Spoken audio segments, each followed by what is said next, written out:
My wife is deaf, and I wanted to explain how we decide when we're going to request an interpreter.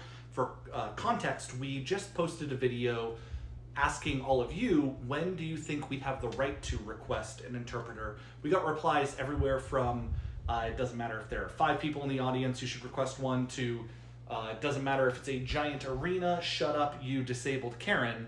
So what we do is, if the company that owns the venue has over 15 employees, 90% of the time we will request an interpreter.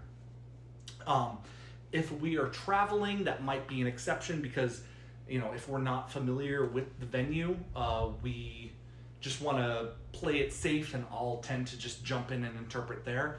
But it's a lot of work when I interpret. I'm not part of the date night when I'm doing that. I'm working, and I'm not saying that it's not fun. A lot of the time it's more fun than being in the crowd, but it's not a date with my wife at that point.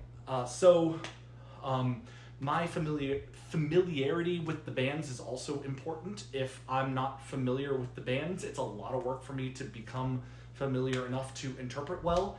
And that's another factor. So we have a discussion and we see what's going to work best for us. But yeah, that's our process.